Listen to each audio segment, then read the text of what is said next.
Hi అండి. మేమైతే సిటీకి దూరంగా వెళ్ళిపోయి డీప్ ఫారెస్ట్‌లో అయితే ఫస్ట్ టైం క్యాంపెయిన్ ఏసామండి. అదైతే చాలా బాగా వచ్చింది. చలికొనలేక ఫైర్ ఏసుకొని క్యాంప్ దగ్గర అట్లా మనం ఆ ఫైర్ కాచుకుంటా ఉంటే అక్కడ ఉండే ఆనందం వేరుందండి.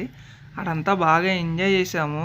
అయితే నైట్ మేము అనుకోకుండా ఒకటి జరిగిందండి. ఏదో జంతువు అయితే మా దగ్గరకొచ్చేసింది. పొద్దున్నే లేచి చూస్తే అక్కడ అడవి పంది అడుగులోను, పక్కనేమో పులి అడుగులైతే ఉన్నాయి. అందుకనే స్పీడ్‌గా క్యాంపింగ్ టెంట్ తీసేసి ముందుకొచ్చేసామండి. కానీ మేము అర్ధరాత్రి ఏ అడవిలో అయితే క్యాంపింగ్ చేద్దామో అక్కడికైతే వెళ్ళి అక్కడ ఎందుకేయలేదో మీకు ఫుల్‌గా చూడాలంటే ఈ వీడియో ఫుల్ లింక్‌లో అయితే ఉండిద్ది. అక్కడికెళ్ళి చూడండి. అక్కడ మేము అసలు ఎందుకు ఏయలేదు క్యాంపింగ్ అనేది.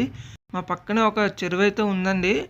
ఆ చెరువు చూడండి ఎంత వాటర్ ఎంత క్లియర్‌గా ఉన్నాయో. ఇక్కడ కింద అది నేల కాదండి, వాటరే ఉన్నాయి. మనం రూపాయి బిళ్ళ వేసైనా తీసేసుకోవచ్చు. అంత నీట్‌గా అయితే ఉంది వాటరు. ఇంకా మళ్ళీ ఇక్కడ ఎక్కువసేపు ఉంటే మళ్ళీ మనకే డేంజర్ అని చెప్పేసి మేము ఎక్కువసేపు ఉండకుండా జస్ట్ ఆ ప్లేస్ చూపించి రీజన్ చెప్పేసి బ్యాక్ అయితే వచ్చేసాం. వచ్చేటప్పుడు ఇలా ప్రకృతి అందాలన్నీ మేము చూడడమే కాకుండా మీకు కూడా నీట్‌గా చూపించాము. మీరు ఈ వీడియో ఫుల్ లింక్ చూడాలనుకుంటే ఇక్కడ కింద ఇచ్చే లింక్ క్లిక్ చేసి ఫుల్ వీడియో చూసేయండి ఆ లింక్ మీద. థ్యాంక్ యూ అండి. ఉంటా. Bye bye.